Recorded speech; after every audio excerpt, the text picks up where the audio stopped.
ইব্রাহিম আলাইহিসসালাতু ওয়াস সালাম সবচাইতে বেশি পরীক্ষা দিয়েছিলেন নবীদের ভিতরে।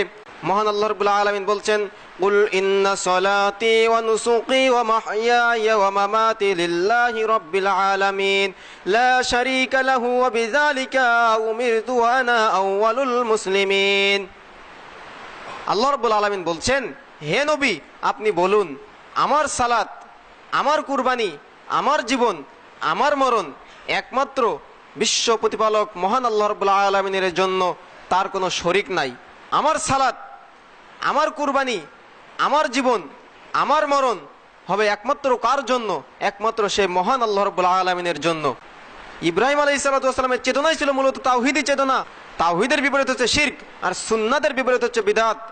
আর ইব্রাহিম আলাইহিসসালাতু ওয়াস সালাম শিরকের পরিবর্তে তিনি তাওহীদের দাওয়াত নিয়ে মানুষের সামনে, নিজের পরিবার থেকে শুরু করে সমাজ জীবনে, রাষ্ট্রীয় জীবনে তিনি এই তাওহীদের দাওয়াত মানুষের, সাধারণ মানুষের সামনে পেশ করেছিলেন। আর ইব্রাহিম আলাইহিসসালাতু ওয়াস সালাম চাচ্ছিলেন মূর্তিকে ভেঙে খান খান করে দিতে। কিন্তু আজকে দেখুন, বর্তমান মুসলিম আমরা, আমাদের ভিতরে আজকে এই সমস্ত শিরক গড়াগড়ি খাচ্ছে আজকে আমাদের ভিতরে। ইব্রাহিম আলাইহিসসালাতু ওয়াস সালামের মূল চেতনাই ছিল তাওহীদি চেতনা, শিরককে সমাজ থেকে উচ্ছেদ করে তাওহীদ প্রতিষ্ঠা করার চেতনা। কিন্তু আজকে আমরা তাওহীদকে দূরে ঠেলে দিয়ে শিরকের আড্ডা আজকে আমাদের নিজেদের পরিবারের ভিতরে ঢুকিয়ে ফেলেছি আমরা। যদি বলেন কিভাবে, আজকে অধিকাংশ ভাইদের বাসায় গিয়ে দেখা যায় যে ছবি মূর্তিতে ভরপুর। ক্রিকেট খেলোয়াড়ের ছবি, অমুক ব্যক্তির ছবি, অমুক সম্মানী ব্যক্তির ছবি, আজকে ঘরে ঘরে ছবি মূর্তির লীলা খেলা চলছে। ইব্রাহিম আলাইহিসসালাতু ওয়াস সালাম যে মূর্তি ভেঙেছিলেন, আজকে আমরা সেই মূর্তি ঘরে ঘরে আজকে আমরা রাখছি, ঘরে ঘরে আজকে আমরা তৈরি করছি। আজকে কত প্রকারে এগুলো বলতেই হবে, না বললে তো আমরা বুঝতে পারবো না, এই কথাগুলো বলতেই হবে।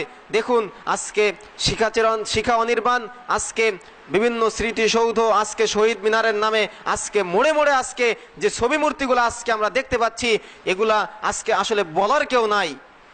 দেখুন তো আপনি, আপনার বিবেকের কাছে আমি প্রশ্ন করছি, আপনার বিবেকের কাছে আমি প্রশ্ন করছি, আজকে যে 3টা খাম্বা বানিয়ে আজকে আমরা সেখানে ফুল চড়াচ্ছি, তা এই 3টা খাম্বা আপনাকে আমাকে কি করতে পারবে? কিন্তু আমরা তো পারতাম যে রফিক, সালাম, আব্দুল সালাম, বরকত, তারা দেশের জন্য প্রাণ দিয়েছিল, দেশের জন্য জীবন দিয়েছিল, আমরা তাদের জন্য দোয়া করতে পারি, আল্লাহ তুমি তাদেরকে জান্নাতবাসী করো।